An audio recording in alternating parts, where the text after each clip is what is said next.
Welcome to ILTV's Israel Daily. I'm Lauren Izo, and coming up in this edition, to lock down or not to lock down, that is the question. Ministers grapple with the upcoming high holidays. How can Israelis celebrate safely? Then the legacy of Donald Trump. The U.S. president is officially a contender for a Nobel Peace Prize after striking a deal between Israel and the United Arab Emirates. And soccer superstar Lionel Messi is teaming up with an Israeli company to help people see the difficulties of the visually impaired.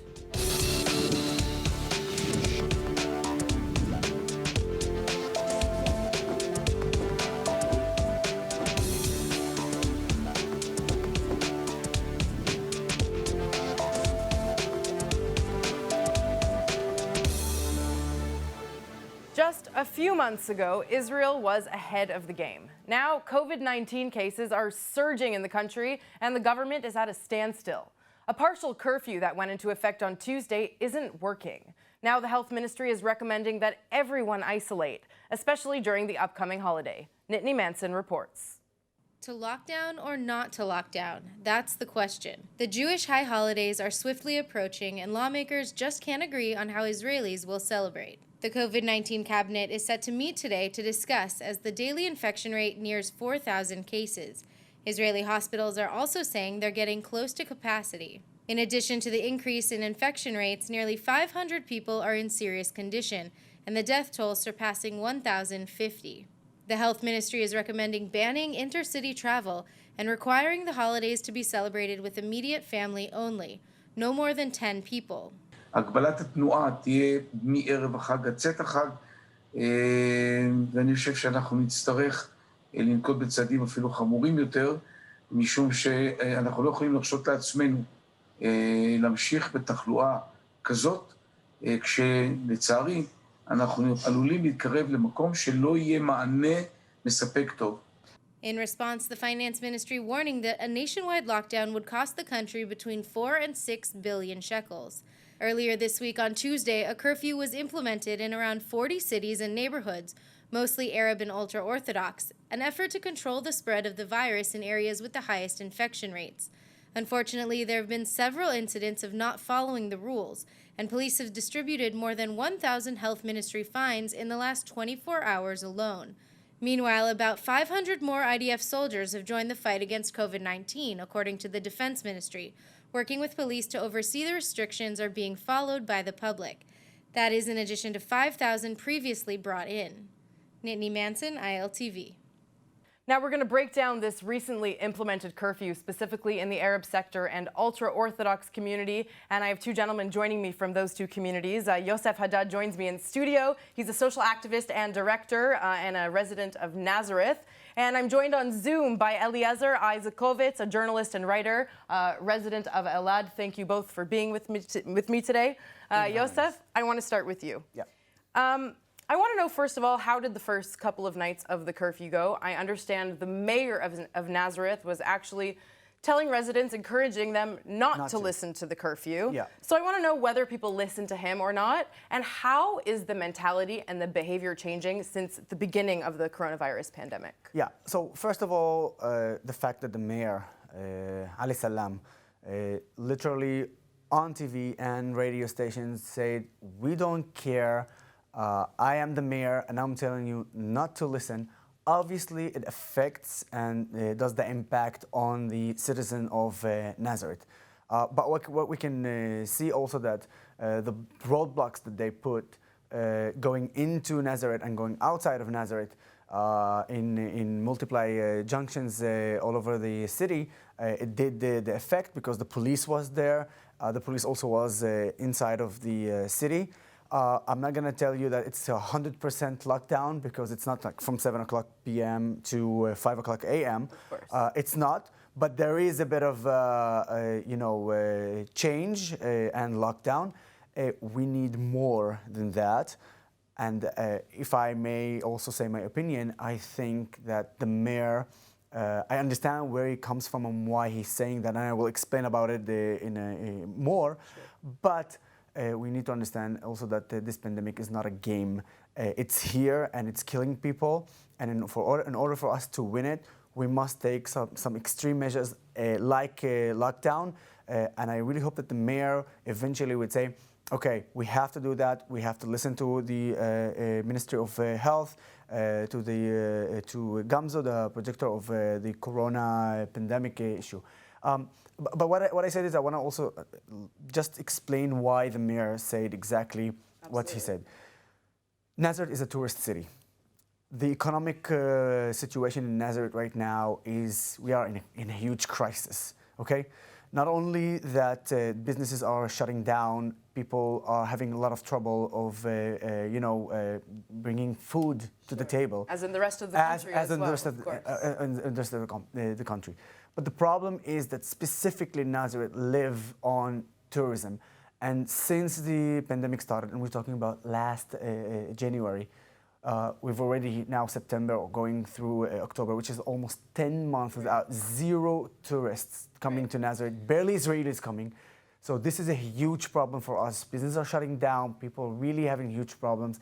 That's why we heard the mayor saying that. All right, I do want to come back to that and speak about the Arab sector as a whole, but first I want to turn to Eliezer, and I want to know, how is the curfew going in the ultra-Orthodox community? Are people listening to the restrictions and the guidelines?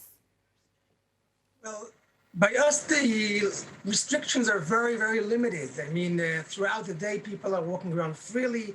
The restrictions only come into effect after 7 in the evening, which mainly applies to stores closing at that time. Besides that, you don't feel really anything. People come and go out freely from all the towns I was. That's what gives this whole program something of an arbitrary nature. It's not clear what exactly is this plan expected to achieve. In what way will this limit the spread of corona? To me, it seems like it's a half-backed plan. It's not really going to solve the basic issues involved over here. Right. And obviously, like I said, these curfews have been implemented mainly in Arab and ultra-Orthodox communities.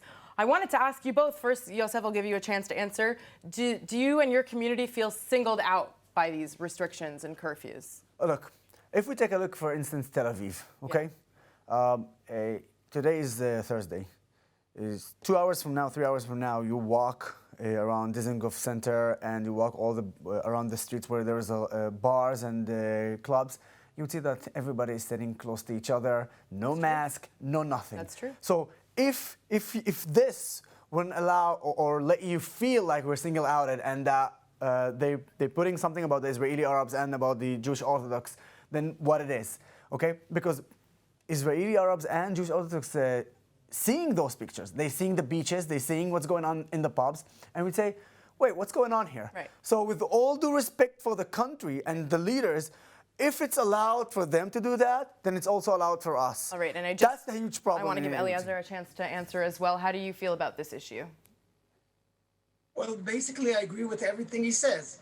I mean, it's very, very arbitrary when you walk in Tel Aviv and you see every place is open and people are mingling freely. And you must add also the weekly demonstrations in Balfour Street where you have 20 or 30,000 people all together in a very dense situation. And I mean, if that's okay, if that's fine, so people are wondering then why should ultra-Orthodox or Arab places be singled out? Now, I don't ignore that there is a problem. There is definitely an issue of corona and there is a higher level of infection in certain communities. But the question is whether this is the best way to deal with it. I think not. Eliezer, have you seen any positive shift in sort of the mentality in your community towards the reactions towards the restriction and following the guidelines regarding corona? Well, among the Haredi mainstream, basically any person, virtually anybody I saw really follows the restrictions. I could tell you on a personal level that we celebrated an engagement for my daughter. She just got engaged last week. Congratulations. And we followed all the instructions. There was a very limited number. Thank you. There were a very limited number of guests invited, and the event itself was held outdoors with social distancing between people.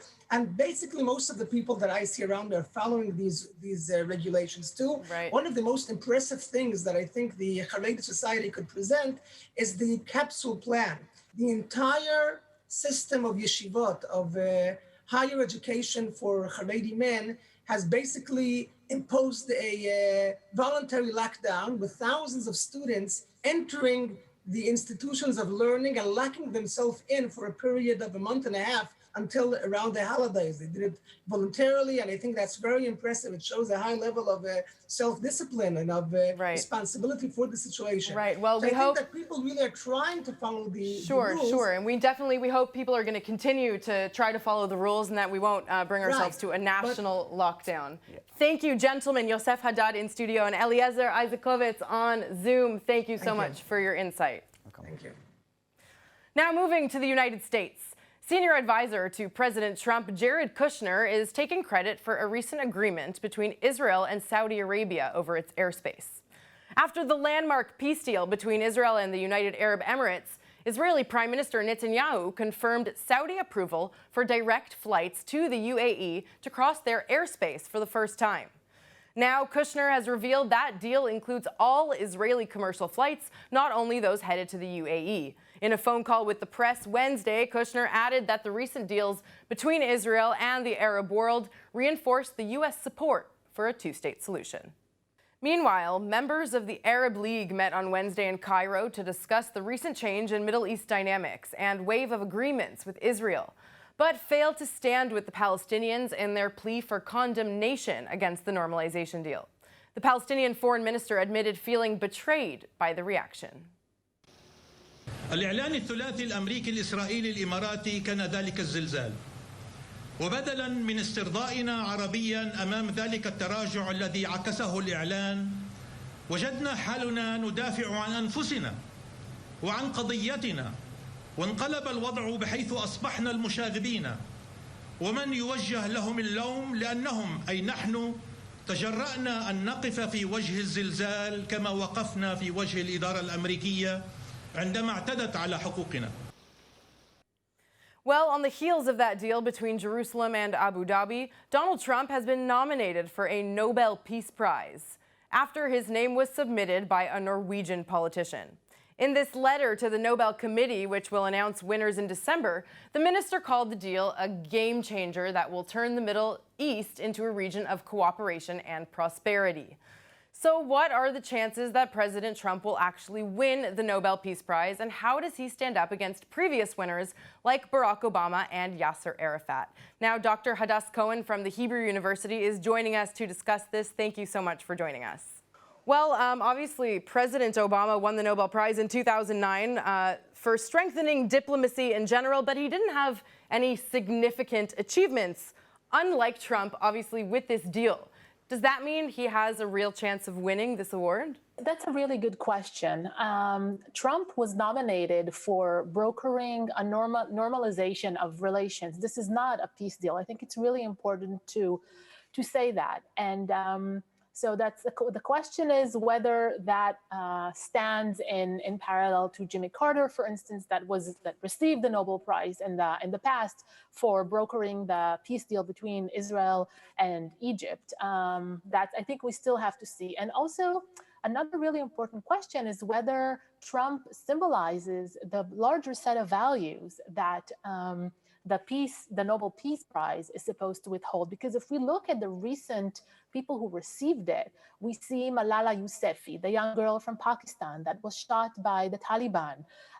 We see the Yazidi woman Nadia Murad that was basically received the prize for bringing to light sexual violence against women. So, or Abiy Ahmed from Ethiopia, that also for his peace efforts with Eritrea. So it's a really good question whether now when we see this whole attempt to broaden the number or the kind of people that receive it, in other words, no longer only Western older men, but rather younger women or people from the global South. So I think it is indeed a really good question. And also it's important to note that being nominated for the prize is very easy relatively. Afterwards, to pass the next step and actually to win it is much, much harder. There's a committee that is made of 5 members that are nominated by the Norwegian Parliament, and of course they look at I guess a larger set of factors. Right. I wanted to ask you about those factors. First of all, I'm curious, how many nominees are there every year, and what is the committee considering when they're looking at them?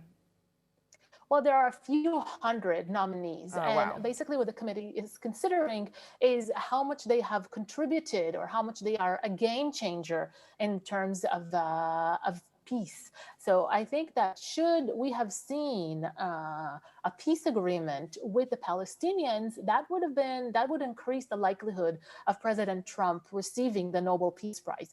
But here, if you look in the past, we look, for instance, in 1994, Rabin and Yasser Arafat received the Nobel Peace Prize. It was very symmetrical. You saw both sides receiving that. In 1978, you saw Anwar Sadat and Begin receiving that. Again, symmetrical, both sides receiving it. And here, it's going to be Trump for brokering between Israel and the Emirates, a normalization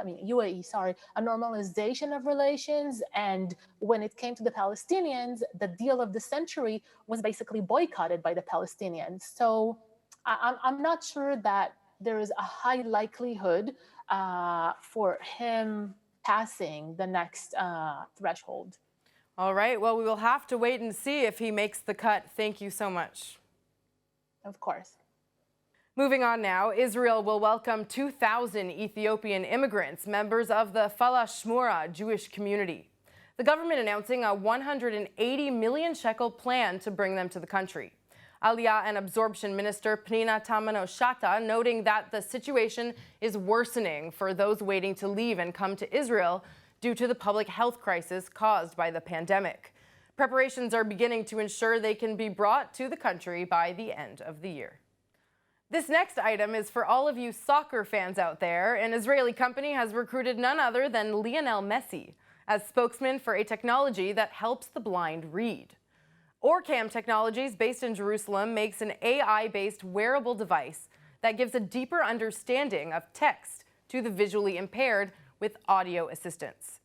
The company will offer to arrange meetings with Messi for blind people from around the world. Orcam says they hope the partnership will increase awareness of challenges faced by the visually impaired community, which numbers more than 300 million people all over the world. Take a look. Hola, Arense. ¿Cómo estás? Muy bien. Bien. Te voy a presentar a un amigo. Mira. Hola. ¿Todo bien? Bien. Te voy a poner el aparato, Orcam, el dispositivo, que te dirá en su momento quién tienes delante, ¿vale?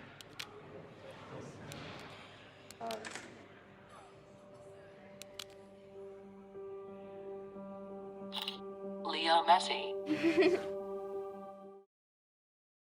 Now moving from one heartthrob to another, the first Israeli baseball player to be drafted into the major leagues, making his debut this week for the Baltimore Orioles, and he threw a winning pitch.